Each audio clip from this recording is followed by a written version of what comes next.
أعوذ بالله من الشيطان الرجيم. بسم الله الرحمن الرحيم. إليه يرد علم الساعة وما تخرج من ثمرات من أكمامها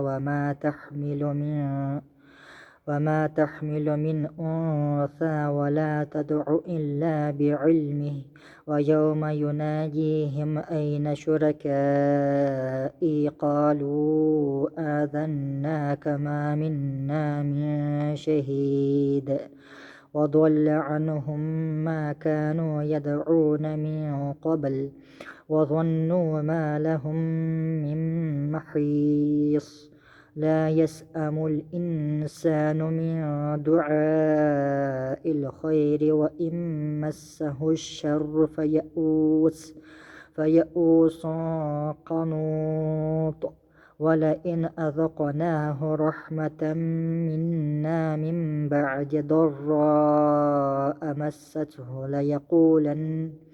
ليقولن هذا لي وما أظن الساعة قائمة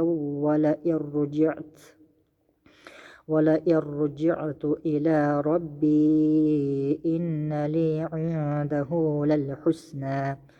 ولننبئن الذين كفروا بما عملوا ولنذيقنهم من عذاب غليظ وإذا أنعمنا على الإنسان أعرض ونأى بجانبه وإذا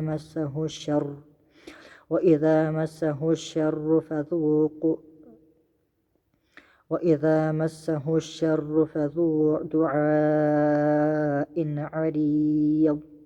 قل أرأيتم إن كان من عند الله ثم كفرتم به من أضل ممن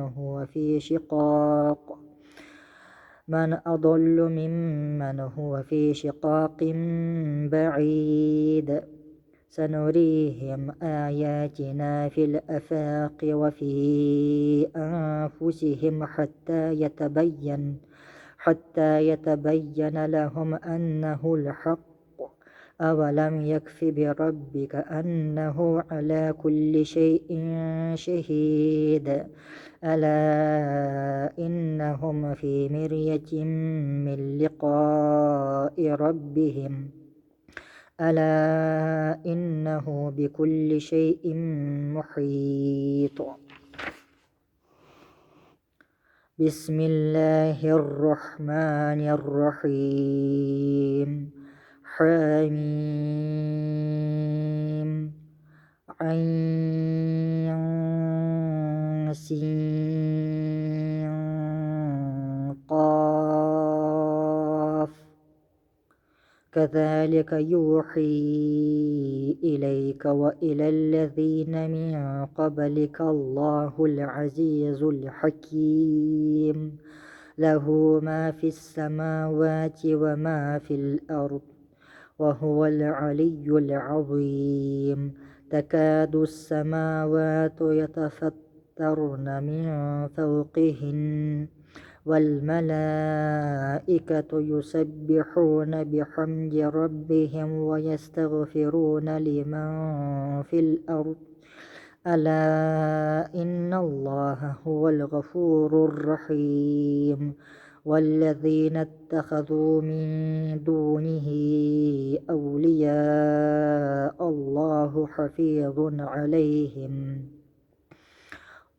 الله حفيظ عليهم وما أنت عليهم بوكيل وكذلك أوحينا إليك قرآنا عربيا لتنذر أم القرى ومن حولها وتنذر يوم الجمع لا ريب فيه فريق في الجنة وفريق في السعير ولو شاء الله لجعلهم أمة واحدة ولكن يدخل من يشاء في رحمته والظالمون ما لهم من ولي ولا نصير أم اتخذوا من دونه أولياء فالله هو الولي وهو يحيي الموتى وهو على كل شيء قدير وما اختلفتم فيه من شيء فحكمه إلى الله ذلكم الله ربي عليه توكلت وإليه أنيب فاطر السماوات والأرض جعل لكم من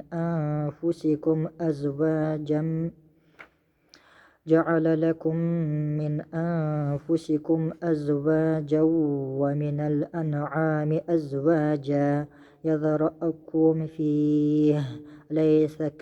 ليس كمثله شيء وهو السميع البصير له مقاليد السماوات والأرض يبسط الرزق لمن يشاء ويقدر إنه بكل شيء عليم شرع لكم من الدين ما وصى به نوح والذي أوحينا إليك وما وصينا به إبراهيم وموسى وعيسى أن أقيموا الدين ولا تتفرقوا فيه كبر على المشركين ما تدعوهم إليه الله يجتبي إليه من يشاء ويهدي إليه من ينيب وما تفرقوا إلا من بعد ما جاءهم العلم بغيا بينهم ولولا كلمة سبقت من ربك إلى أجل مسمى لقضي بينهم وإن الذين أورثوا الكتاب من بعدهم لفي شك منه مريب فلذلك فادع واستقم كما أمرت ولا تتبع أهواءهم وقل آمنت بما أنزل الله من كتاب وأمرت لأعدل بينكم الله ربنا وربكم لنا أعمالنا ولكم أعمالكم لا حجة بيننا وبينكم الله يجمع بيننا وإليه المصير والذين يحاجون في الله من بعد ما استجيب له حجتهم داحدة عند ربهم وعليهم غضب ولهم عذاب شديد الله الذي أنزل الكتاب بالحق والميزان وما يدريك لعل الساعة قريب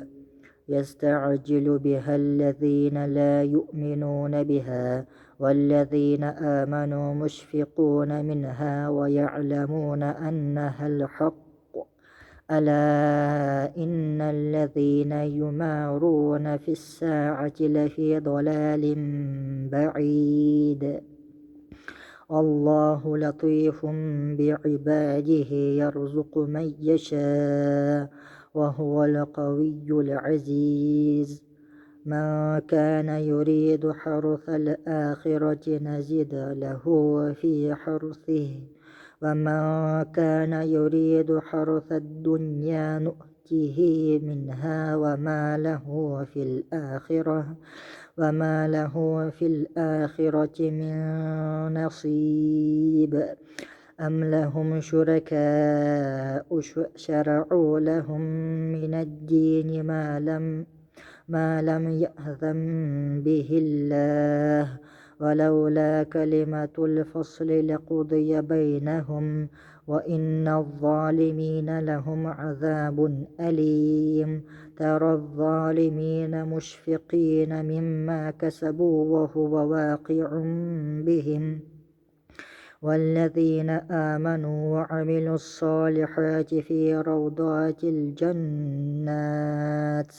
لهم ما يشاءون عند ربهم ذلك هو الفضل الكبير ذلك الذين يبشر الله عباده الذين آمنوا وعملوا الصالحات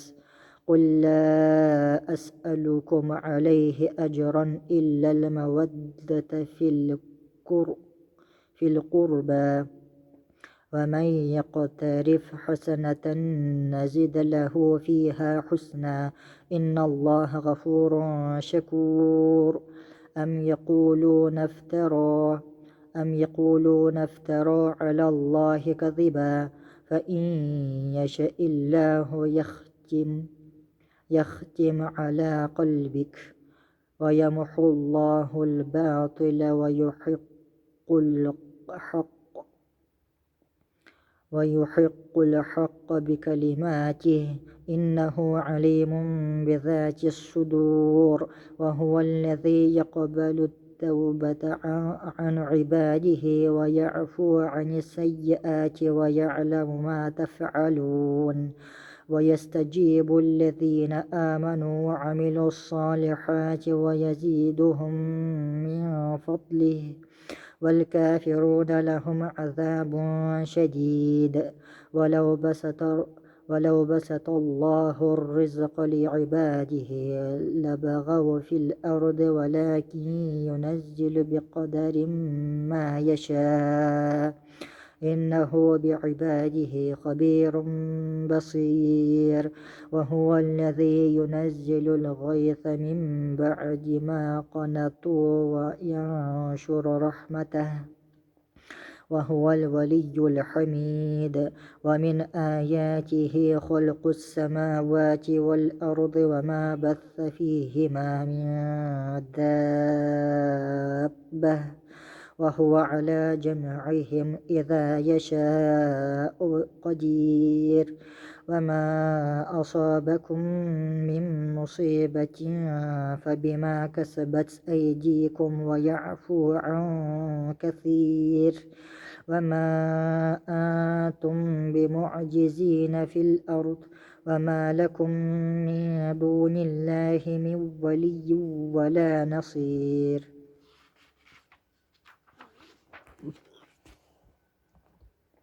ومن آياته الجوار في البحر كالأعلام وإن يشأ يسكن الريح فيظللن رواكد على ظهره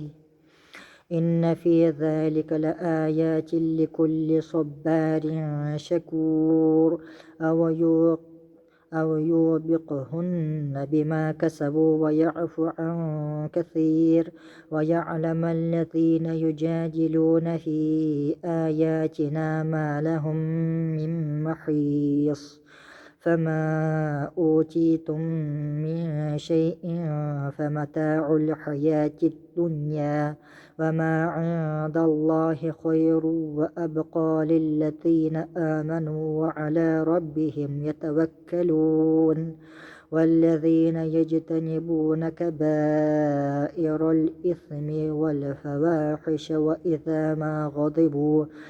وإذا ما غضبوا هم يغفرون والذين استجابوا لربهم وأقاموا الصلاة وأمرهم شورى بينهم ومما رزقناهم ينفقون والذين إذا أصابهم البغي هم ينتصرون وجزاء سيئة سيئة مثلها فمن عفا وأصلح فأجره على الله إنه لا يحب الظالمين ولمن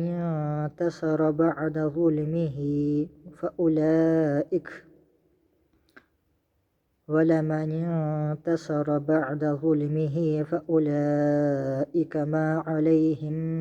من سبيل إنما السبيل على الذين يظلمون الناس ويبغون في الأرض بغير الحق أولئك لهم عذاب أليم فمن صبر وغفر إن ذلك لمن عزم الأمور ومن يضلل الله فما له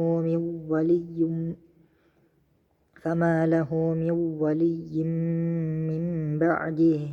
وترى الظالمين لما رأوا العذاب يقولون هل إلى مرد من سبيل وتراهم يعرضون عليها خاشعين من الذل ينظرون من طرف خفي وقال الذين آمنوا إن الخاسرين الذين خسروا أنفسهم وأهليهم يوم القيامة ألا إن الظالمين في عذاب مقيم وما كان لهم من أولياء ينصرونهم من دون الله ومن يضلل الله فما له من سبيل استجيبوا لربكم من قبل أن يأتي يوم لا مرد له من الله ما لكم من ملجأ يومئذ وما لكم من نكير فإن أعرضوا فما أرسلناك عليهم حفيظا إن عليك إلا البلاغ وإنا إذا أذقنا الإنسان منا رحمة فرح بها وإن تصبهم سيئة بما قدمت أيديهم فإن الإنسان كفور لله ملك السماوات والأرض يخلق ما يشاء يهب لمن يشاء إناثا ويهب لمن يشاء الذكور أو يزوجهم ذكرانا وإناثا ويجعل من يشاء عقيما إنه عليم قدير وما كان لبشر أن يكلمه الله إلا وحيا أو من وراء حجاب أو يرسل رسولا فيوحي بإذنه ما يشاء إنه علي حكيم وكذلك أوحينا إليك روحا من أمرنا ما كنت تدري ما الكتاب ولا الإيمان ولكن جعلناه نورا نهدي به من نشاء من عبادنا وإنك لتهدي إلى صراط مستقيم صراط الله الذي له ما في السماوات وما في الأرض ألا إلى الله تصير الأمور بسم الله الرحمن الرحيم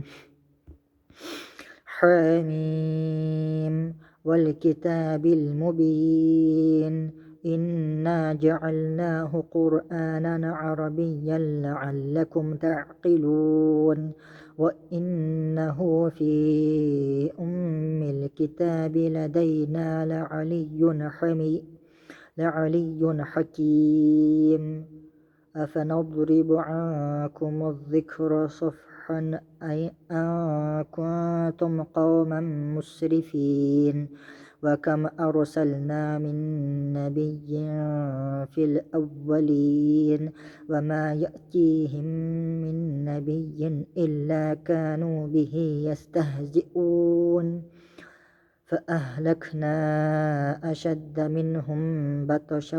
ومضى مثل الأولين ولئن سألتهم من خلق السماوات والأرض ليقولن خلقهن العزيز العليم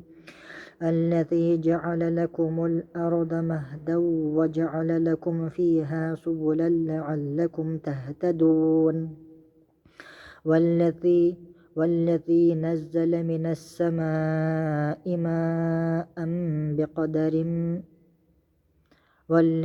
نزل من السماء ماء بقدر فأنشرنا به بلدة ميتا كذلك تخرجون والذي خلق الأزواج كلها وجعل لكم من الفلك والأنعام ما تركبون لتستووا على ظهوره ثم تذكروا نعمة ربكم إذا استويتم عليه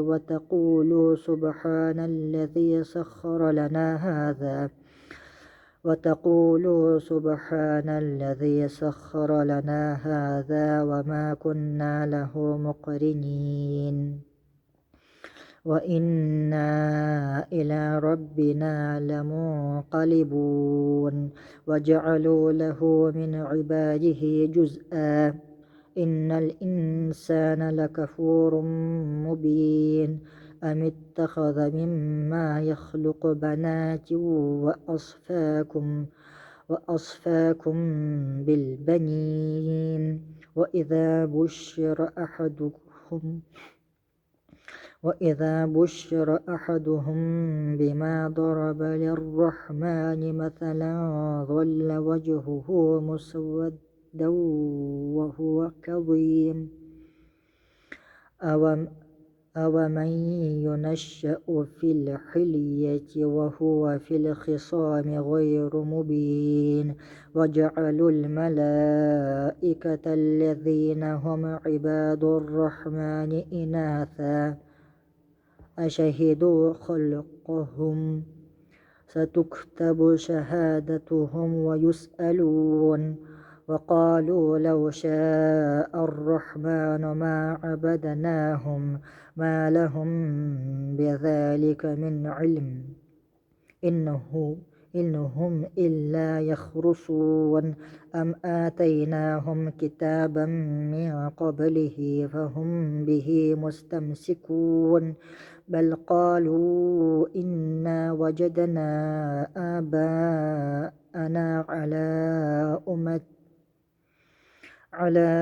أمة وإنا على آثارهم مهتدون وكذلك ما أرسلنا من قبلك في قرية من نذير إلا قال مترفوها إنا وجدنا آباءنا على أمة وإنا على آثارهم مقتدون قال أولو جئتكم بأهدى مما وجدتم عليه آباءكم قالوا إنا بما أرسلتم به كافرون فانتقمنا منهم فانظر كيف كان عاقبة المكذبين وإذ قال إبراهيم لأبيه وقومه إنني براء مما تعبدون إلا الذي فطرني فإنه سيهدين وجعلها كلمة باقية في عقبه لعلهم يرجعون بل متعت هؤلاء وآباءهم حتى جاءهم الحق ورسول مبين ولما جاءهم الحق قالوا هذا سحر وإنا به كافرون وقالوا لولا نزل هذا القرآن على رجل من القريتين عظيم أهم يقسمون رحمة ربك نحن قسمنا بينهم معيشتهم في الحياة الدنيا ورفعنا بعضهم فوق بعض درجات ليتخذ بعضهم بعضا سخريا ورحمة ربك خير مما يجمعون ولولا أن يكون الناس أمة واحدة لجعلنا لمن يكفر بالرحمن لبيوتهم سقفا من فضة ومعارج عليها يظهرون صدق الله العظيم.